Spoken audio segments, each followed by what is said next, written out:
Bien, bonjour à tous, nous voilà de retour dans le cimetière de Berck, où aujourd'hui nous allons découvrir quelques tombes très particulières, mystérieuses je dirais, si on veut, et très intéressantes, comme celle qui est derrière moi actuellement, qui est la tombe du jeune Henri Dussolier de Renty, qui est venu se faire soigner au début du XXe siècle, ici à Berck, à l'Institut Callot, qui s'est pris de passion pour la ville de Berck. Ses parents habitaient rue de Lomel à Berck-Plage. Il s'est pris de passion pour cette ville qu'il a beaucoup aimée. Une fois guéri, il est reparti et il est décédé à l'âge de 21 ou 22 ans, je pense.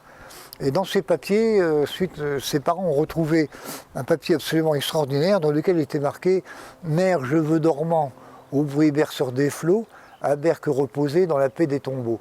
Alors je trouve que c'est absolument, c'est très chouette, c'est très sympa. Et c'est une plaque qui est aujourd'hui sur la tombe, qui est en voie de restauration, je l'espère. Bon, alors il existe dans le cimetière de Berck des milliers de tombes, qui sont faites en général par ce qu'on appelle les marbriers. Or, il existe dans ce cimetière une particularité, nous avons deux tombes qui sont faites par des granitiers. Or, les granitiers, ce sont des granitiers bretons. Alors en particulier, ce sont deux tombes avec des militaires, en particulier une qui est un peu plus loin dans le cimetière, qui a été érigée à la mémoire d'un des tout premiers Berquois tués en 14-18, et le second qui est derrière moi ici, qui est ce magnifique rocher avec un casque en haut et une baïonnette, le roc en granit, qui a été fait par le célèbre granitier Herbel, dont la famille travaille encore actuellement en Bretagne. Alors je tenais à le signaler parce que ce sont quand même deux tombes tout à fait remarquables. Tout à fait remarquables. Ce ne sont pas des marbriers mais des granitiers. Il n'y a qu'à Berck qu'on voit ça et j'y tiens. Bon, maintenant on est passé à une autre tombe, la tombe de Annette Canon, à l'âge de 20 ans. Alors Annette, la petite Annette, la jeune Annette est venue se faire soigner à Berck. Elle a été soignée par le docteur Callot à l'Institut Callot et malheureusement elle est décédée des suites de sa maladie. Et Annette Canon avait pour habitude d'être sur la plage et de ramasser des coquillages. Et les parents, quand ils l'ont inhumée ici dans le cimetière, ont réalisé tout l'entourage avec les coquillages qu'elle avait ramassés sur la plage. Alors aujourd'hui, évidemment, les coquillages sont un peu abîmés.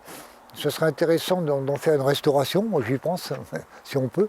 Et puis une dernière anecdote, c'est une tombe qui est connue beaucoup des personnes de ma génération, parce que quand on était jeune, qu'on venait au cimetière, c'était pour nous un spectacle extraordinaire, cette tombe qui était faite avec des coquillages. Parce que moi je l'ai connue quand les coquillages étaient encore tout neufs, je dirais presque. C'était une tombe tout à fait remarquable. Alors Annette, elle est toute seule ici dans cette grande tombe. C'est une tombe, bon, je ne sais pas si on peut parler d'un monument historique, mais pour moi, ça l'est. Voilà. Bon, nous sommes revenus, nous avons quitté le cimetière, et avant de nous quitter, nous sommes ici dans le vieux cimetière, le premier cimetière de Berck, autour de son église. C'est un cimetière que nous découvrirons une prochaine fois, avec aussi également toute une symbolique qui existe, qu'on n'a pas eu le temps de voir aujourd'hui, mais qu'on aura l'occasion de voir plus tard. Alors maintenant, pour ceux qui souhaitent visiter le cimetière, ils peuvent le faire seuls. Il y a des plans qui existent, ils sont à retirer à l'Office du tourisme, ou alors vous pouvez vous renseigner, il y a toujours un guide qui vous accompagnera dans le cimetière. Je vous remercie et à bientôt.